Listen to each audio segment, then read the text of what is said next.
কি? আপনি আমার মায়ের নাম্বার চেয়েছিলেন না, নেন, যা খুশি বলেন, ভিডিও দেখান, যা ইচ্ছা করেন।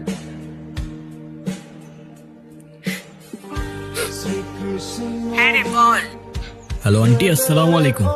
ওয়ালাইকুম সালাম। আপনি কে? এটা তো আয়েশার নাম্বার, ওর কিছু হয়নি তো? আরে না না আন্টি, ওর কিচ্ছু হয় নাই। আন্টি, আয়শার ব্যাপারে আপনাকে কিছু কথা বলার জন্য কল দিলাম।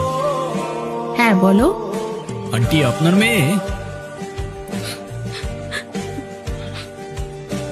মেয়ে তো অসাধারণ একজন মানুষ। আমি ওর ক্যাম্পাসেরই ফ্রেন্ড।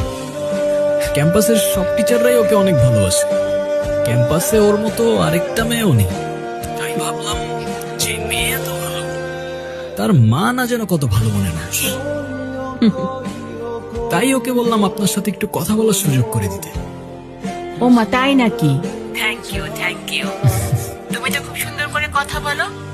শুনো, তুমি আয়েশার সাথে আমাদের বাসায় আসবা, কিন্তু তোমার কিন্তু দাওয়াত রইল।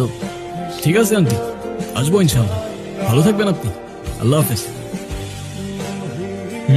কথা বলো। হ্যাঁ মা।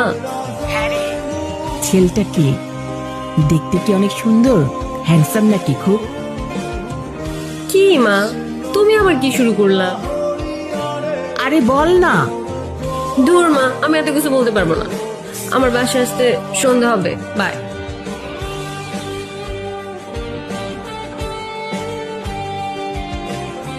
আপনি আমার মাকে কিছু বললেন না কেন? সে তো আমি এমনিও বলতাম না।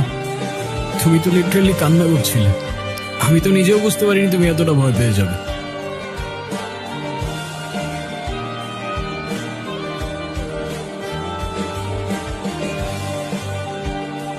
এদিকে তাকাও, এদিকে তাকাও।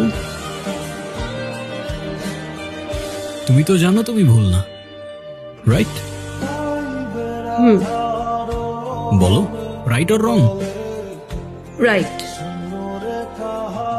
তো তুমি নিজে যখন জানো তুমি রাইট, তোমায় যে যতই ব্ল্যাকমেল করুক না কেন, দুনিয়ার কাউকে তোমার ভয় করার প্রয়োজন নেই। কি বুঝছো? জি বুঝছি স্যার। কি বুঝছো?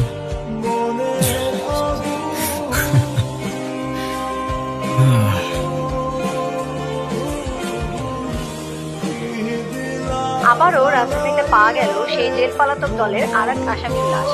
শিবপুর সেতু ব্রিজে এক কলমটা জেলে কমা সকালে না, মাছ এমনিতে ধরতে কালকে গিয়ে ঘুমাইতে পারিনি, ঘুমাইতে দে। ভাই জানা গেছে উঠো না ভাই, আগেও উঠো। লাশ পাওয়া গিয়েছিল। হইছেটা সেও কি? এক